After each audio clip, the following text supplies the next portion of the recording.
अज्ञानतिमिरन्दस्य ज्ञानेन शलाकया चक्षुरुन्मिलितं येन तस्मै श्रीगुरवे नमः। नमो विष्णुपदाय कृष्णनिष्ठाय भूतले श्रीमते भक्तिचार्य स्वामिनिति नामिने स्नेहविचेतसुपूर्णतवन्नं च शक्वतं रूपादमतकाल मयूरचरणपदम्। नमो विष्णुपदाय कृष्णनिष्ठाय भूतले श्रीमते भक्तिप्रसाद विष्णुपदाय नमः। আমাদের জয় শ্রী রাধে এই আধ্যাত্মিক চ্যানেলে আপনারা আজকে যে আলোচনা করেন সেটা হচ্ছে ভগবান শ্রীকৃষ্ণের খুব গুরুত্বপূর্ণ মোস্ট পাওয়ারফুল কিছু মন্ত্র, সেই 5টি মন্ত্র আজকে আলোচনা হবে এবং এই মন্ত্রের কি উপকারিতা সে বিষয়ে আমরা আলোচনা করব। প্রথম মন্ত্রটি হচ্ছে ওম গোকুলনাথায় নমঃ, ওম গোকুলনাথায় নমঃ।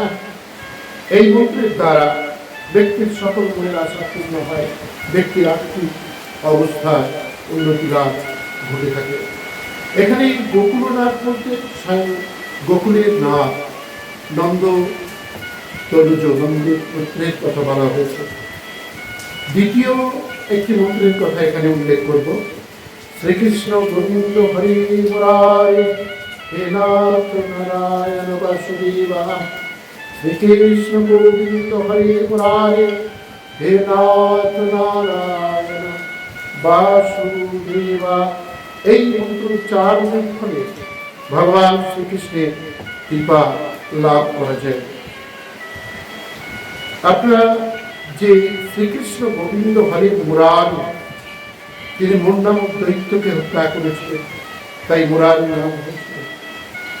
তিনি নারায়ণ স্বয়ং, তিনি বাসুদেব। এখন তৃতীয় একটি মন্ত্রের কথা বলব। এই তৃতীয় মন্ত্রটি হচ্ছে 16 নাম 32 অক্ষর। হরে কৃষ্ণ কৃষ্ণ কৃষ্ণ হরে হরে, হরে রাম হরে রাম রাম রাম হরে হরে, হরে কৃষ্ণ কৃষ্ণ কৃষ্ণ হরে হরে, হরে রাম রাম রাম হরে হরে। এই 16 নাম 32 অক্ষরকে বলা হয় বৈষ্ণব মন্ত্র। এই মন্ত্র পাঠ করলে জীবের সর্বপ্রকার মঙ্গল সাধিত হয় এবং জীবের মুক্তি লাভ হয়।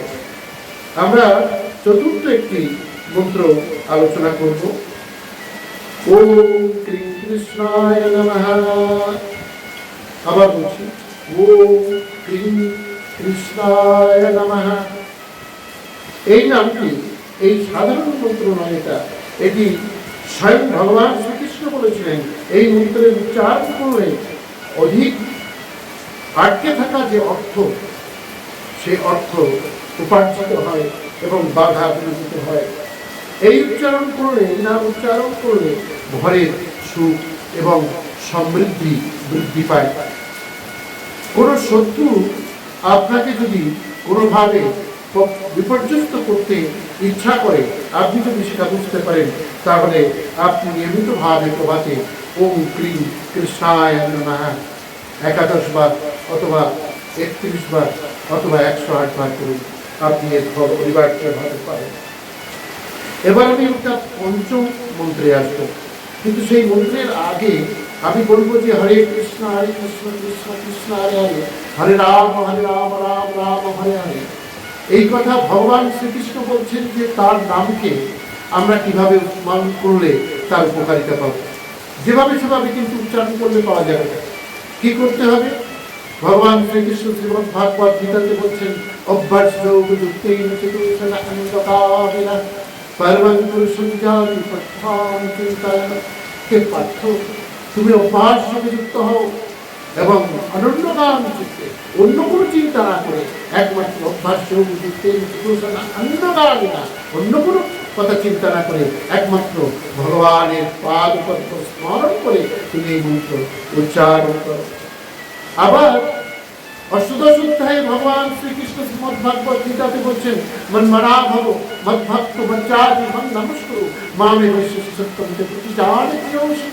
কে প্রিয় ভগবানের? মন্মনা ভব, আমার ভাবনায় তুমি নিযুক্ত হও। তুমি যা ভাবছো সেটা ভগবানের ভাবনায় নিযুক্ত হও। মন্মনা ভব, ভগবানকে তুমি স্মরণ করো সর্বদাই। তুমি যা ভাবছো সেখানে ভগবানকে নিয়োজিত করো। মন্মনা ভব মদ্ভক্ত, আমার ভক্ত হও। মজ্জাজি, কৃষ্ণ কথা আলোচনা করো। যাজন করো, কৃষ্ণ কথা আলোচনা করো। অন্য কথা আমি কথা বলো না। যার দিকে ভাই হরি কথা নাই তার কাছে তুমি যেও না। বলছে যার মুখে হরি কথা নাই তার কাছে যেতে বারণ করছে। যার মুখে হরি ভুলে যাবে হরি, তার মুখ পানি ছিল না। যাকে দেখলে হরিনামটাই ভুলে যাবে, যে আমি কথা বলবে, অপরের সমালোচনা করবে, সংসারে নানান রকম আকাতাকি কথা মধ্যে থাকবে, তাকে তার কাছে তুমি যেও না। আবার ভগবান শ্রীকৃষ্ণ বলছেন, এক সময় রাধারানী বলছেন যে কৃষ্ণ নামের কি মাধুর্য, এই কৃষ্ণ নাম কত গভীরতা রাধারানী স্বয়ং প্রকাশ করছেন। সে ভক্তি সেখানে বলছেন, তুণ্ডে তাণ্ডবে নিরতিম বিতুরুতে তুণ্ড আবলি লব্ধে কর্ণ কড়কড়ম্বনি ঘটায়তে কর্ণ আয়ুর্বেদ প্রিয়ম। রাধারানী কিভাবে বলছেন? তুণ্ডে তাণ্ডবে নিরতিম। কৃষ্ণ নামটা কেন তিনি এত বড় ভক্ত, রাধার মতো ভক্ত, রাধারানীর মতো ভক্ত এই বিশ্ব সংসারে আর কেউ নেই। কেন? তুণ্ডে তাণ্ডবে নিরতিম, আমার মুখে তাণ্ডব নৃত্য করছে। তুণ্ডে মানে মুখে, তাণ্ডব নৃত্য করছে রাধারানীর মুখে তাণ্ডব নৃত্য। রতিম মানে কৃষ্ণের প্রতি আকর্ষণ। তুণ্ডে তাণ্ডবে নিরতিম, বিতুরুতে মানে প্রকাশিত হয়। তুণ্ডাবলি রাধারানী বলছেন, আমার একটা মুখ থেকে কৃষ্ণ নাম করে আমার ভালো লাগছে না, আমার পোষাচ্ছে না। আমার যদি সহস্র মুখ থাকতো আর সহস্র মুখে কৃষ্ণ কৃষ্ণ কৃষ্ণ কৃষ্ণ হৃদয়োচ্চার হতে হতে থাকতো, তাহলে আমি সুখী হতাম। আবার বলছেন, কর্ণকড় কড়ম্বনি ঘটায় কন্যায় কর্ণকড় কড়ম্বনি, আমার দুটো কানে আমার ভালো লাগছে না, দুটো কানে আমার কৃষ্ণ নাম ভালো লাগছে না। আমার যদি সহস্র সহস্র লক্ষ লক্ষ কান থাকতো আর সেই সহস্র সহস্র লক্ষ লক্ষ কর্ণে যদি কৃষ্ণ কৃষ্ণ কৃষ্ণ এই শব্দ উচ্চারিত হতো, তাহলে আমার হৃদয় প্রাণ হতো। এবার আমি পঞ্চম মন্ত্রটা বলছি, যে মন্ত্র পাঠ করলে কেউ যদি প্রভাতে স্নান করার পর, এই মন্ত্রটা বিশেষত্ব হচ্ছে প্রভাতে পূর্ণ স্নান করে শুদ্ধ অবস্থায় এই নামটি কেউ যদি উচ্চারণ করে 11 বার, 21 বার অথবা 108 বার, তার ফল অনুরাজ্য। এটি কিরকম বলছে? ওম কৃষ্ণায় নমঃ, ওম কৃষ্ণায় বাসুদেবায় হরে পরমাত্মনে, প্রণত ক্লেশনাশায় গোবিন্দায় নমঃ নমঃ। আবার বলছি, ওম কৃষ্ণায় নমঃ, ওম কৃষ্ণায় বাসুদেবায় হরে পরমাত্মনে, প্রণত ক্লেশনাশায় গোবিন্দায় নমঃ নমঃ। এই 5টি মন্ত্র আমি আমাদের ভক্তদের উদ্দেশ্যে তুলে দিলাম। এই 5টি মন্ত্র কেউ যদি নিয়মিতভাবে উচ্চারণ করে, শেষের মন্ত্রটি যদি প্রভাতে স্নান করে শুদ্ধাচারে ব্রহ্ম মুহূর্তে কেউ 21 বার উচ্চারণ করে, তার অনিবার্য ফল প্রাপ্তি হয়। হরে কৃষ্ণ।